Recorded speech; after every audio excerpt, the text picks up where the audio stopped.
समर्थ श्रीराम. आज वार शनिवार दिनांक 18 एप्रिल. महाराजांची प्रवचने. संत विषयात देव पाहतात, पण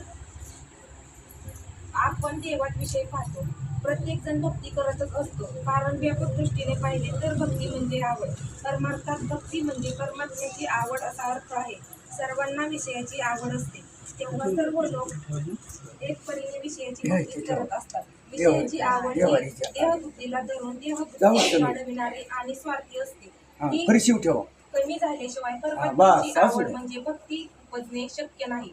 याकरिता भक्ती मार्गातील पहिली पायरी म्हटली म्हणजे मोबदले रहित निष्काम निस्वार्थी परमात्मा स्मरण करणे, आणि शेवटची पायरी म्हणजे आपण स्वतःला विसरणे, देहबुद्धी विगलित होणे ही होय. देहरक्षण परमात्मा प्राप्तीकरिता करावे. केवळ विषय सेवनाकरिता जगणे असेल तर त्यापेक्षा मेलेले काय वाईट.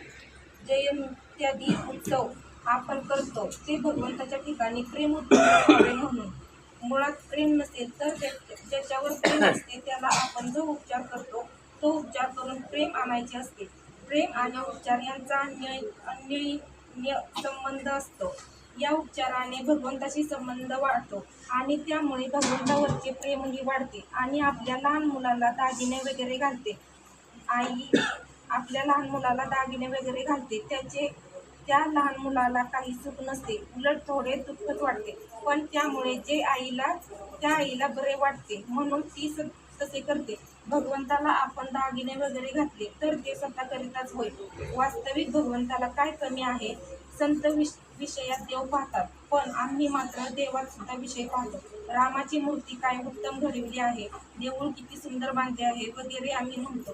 आमची वृत्ती विषयकार बनली म्हणून आम्हाला जिकडे तिकडे विषय दिसतो. संतांची वृत्ती राममय असते, त्यांना सर्वत्र रामच दिसतो. 13 कोटी जप केला म्हणजे रामदर्शन होते असे म्हणतात. त्याचा अर्थ 13 कोटी जप व्हायला रोज 10-12 तास या प्रमाणात जवळजवळ 12 वर्षे लागतात. इतका सतत ध्यास लागला म्हणजे ते रूपच तो होतो.